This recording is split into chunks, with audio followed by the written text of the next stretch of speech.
இன்னைக்கு good morning தமிழாவோட தினமொரு VIP பகுதியில் காணொலி வாயிலா நம்மோட இணைந்திருக்கக்கூடிய பிரபலம் யாருன்னா மருத்துவர், யூபிஎஸ்சி போட்டித் தேர்வில் தேர்ச்சி பெற்று ஐஆர்எஸ் அதிகாரியாக இந்தியாவின் பல்வேறு மாநிலங்களில் பணியாற்றிய அரசு உயர் அதிகாரி.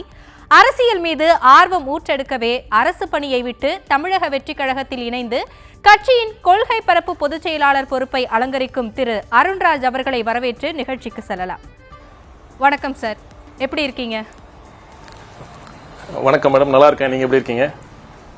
நல்லா இருக்கேன் சார்.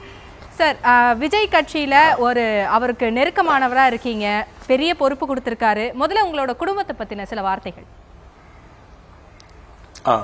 என்னோட சொந்த ஊர் சேலம். அப்பா இன்ஜினியரா இருந்தாரு. அம்மா ஒரு கல்லூரியில் பேராசிரியராக இருந்து ஓய்வு பெற்றிருந்திருக்காங்க. ஒரு அப்பர் மிடில் கிளாஸ் ஃபேமிலி. என் மனைவி நாமக்கல், அவரும் அரசு மருத்துவராக இருக்காங்க. எனக்கு 2 குழந்தைகள் பள்ளியில் படிச்சிட்டு இருக்காங்க. சார், மத்திய அரசு பணியில இருந்த நீங்க திடீர்னு அரசியல் பிரவேசம் செஞ்சிருக்கீங்க. உயர்ந்த பதவியை விட்டுட்டு அரசியலுக்கு வரணும் அப்படின்ற அவசியம் எப்படி ஏற்பட்டுச்சு? பாத்தீங்கன்னா ஐஏஎஸ், ஐபிஎஸ், ஐஆர்எஸ் போன்ற குடிமை பணி அதிகாரிகளுக்கு அதிகாரம் எப்படி வருதுன்னு பாத்தீங்கன்னா, ஒரு குறிப்பிட்ட தேர்வை எழுதி அதை கிளியர் பண்றதுனால அந்த அதிகாரம் கிடைக்குது.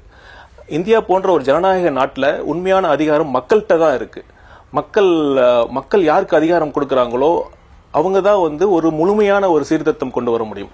அப்படி பாத்தீங்கன்னா அரசியல் தான் ஒரு நாட்டை ஒரு உண்மையான சீர்திருத்தம் கொடுக்க முடியும்னா அரசியல் தான் முடியும். அதனால தான் ஒரு சிஸ்டமிக் சேஞ்ச் கொண்டு வரணும்னா அரசியல்னால தான் முடியுங்கிறதுனால தான் அந்த குடிமைப்பணி அதிகாரிகள்னால ஒரு சீர்திருத்தம் கொண்டு வர முடியுமானா கண்டிப்பா முடியும். அதையும் தாண்டி ஒரு சிஸ்டமிக் லெவலில் கொடுக்கணும்னா அது அரசியல் அதிகாரம் இருந்தால் தான் அதை பண்ண முடியும்.